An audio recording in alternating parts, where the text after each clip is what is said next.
This is so new to everybody, seeing Luka in the Laker jersey. Yeah. And I know we've got to see Luka now for a number of years. Last year's the first year he gets to the NBA Finals, and he's got to go through the Minnesota Timberwolves to get there. Take us back to that series and specifically just the Luka portion of it. What was Luka in the playoffs that you got to see in that 6-game set, and what made him so special?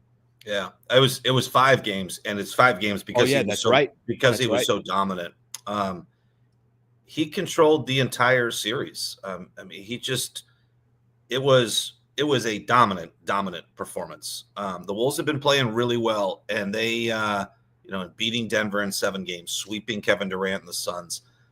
They came in with confidence, but Luka came right in. The Wolves had home court advantage too, and Luka came right in game 1 and set the tone. He controls the game. He dominates the game. And there are not a lot of guys in this league that can do that on a nightly basis in a postseason, carry you to where he carried the Mavericks last season. So he had his shot going. He had his passing going. And when he does that and he's in control of the game like that, Alan, I honestly don't know what you do against him because of his size, because of his passing ability, because of his shooting ability. When he's locked in like that, it makes it awfully difficult to win a series. It's hard to beat him 4 times, him and his team.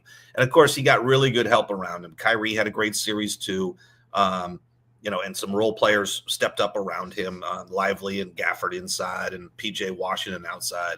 But it was all keyed by Luka Doncic. And that's what the Lakers are getting. They're getting someone that can absolutely carry a team. So you're going to have him for the next 5 years, right? When he signs a max. Well, I guess the Lakers can only probably offer him 4 years. Yeah. But you're going to have him for 4 years. And, I know Nico Harrison and the Mavericks are betting against Luka Doncic. I mean, at his age and the way he plays and when he is healthy, I'm betting on him. I would bet on him. And I don't know exactly why Nico Harrison, just is so strong in his belief that he doesn't want to be tied to Luka for the Supermax for 5 more years. It's not like the guy's 30 or 32 and you're on his last contract and you might not get much out of him last couple of years. He still hasn't even reached his prime, or he's in his prime, you could argue. Even if you signed him and you weren't pleased, I think still you're out of there in 5 years and you're still in his prime. I just know that when he's healthy, he's one of the best players in the planet. That's why I'm not. If I was the Mavericks, I'm not trading him. But yeah, I think that's, and the reason why I asked the question is because how much can Lakers have holes on their roster? I don't think anyone's going to argue that. Now, they've also been playing phenomenal basketball. They're on a stretch where they're 15-4 in their last 19 games. One team that they've had an incredible amount of trouble with, which is the Denver Nuggets over these last few years. They go to Denver and beat them 123-100. Great game, and Luka's phenomenal. I guess that's my point, is how much do you think, even though it's a flawed roster, and even though you don't have the rim protectors that that Dallas had in that series against Minnesota, is it just as simple as this, that you get in the playoffs, you're a top 4, top 5 seed, which is probably where the Lakers are heading, probably in somewhere that direction. You got LeBron and Luka in a 7-game set.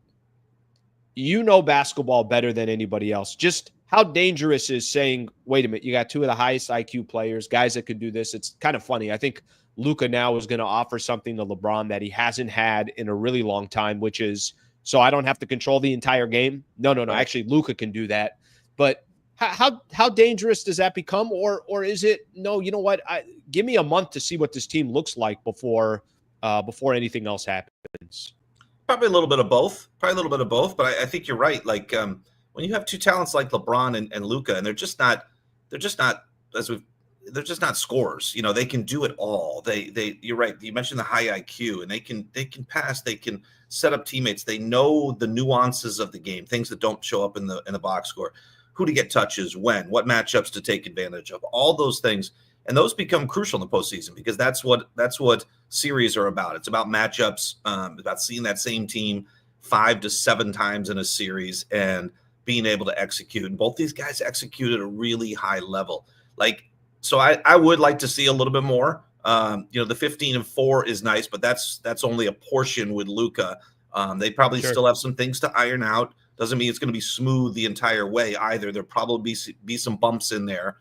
Maybe a couple of head scratching losses. That seems to happen to everybody in the league. But I think, it's not a perfect roster around them, but boy, they can cover up an awful lot of holes. Maybe you don't have the aerial passing of a Lively and Gafford for Luka, but those kind of guys make it work no matter who they've got around them. So, can they get to the NBA Finals? That's probably a little bit of a stretch. I'd like to see more before you probably think that they can get that far. But it's certainly off to a good start.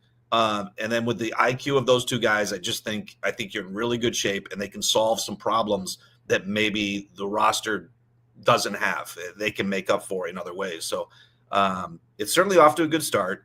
And like I said, I think there might be some bumps along the way, but we'll see because there's still another month or 6 weeks of the season, whatever it is that's left. All right, if you enjoyed this clip and you want more, just subscribe to the channel. Monday through Friday, 8 a.m. to 9 a.m. is the Sliwa Show. And then after every Lakers game, post-game show right here.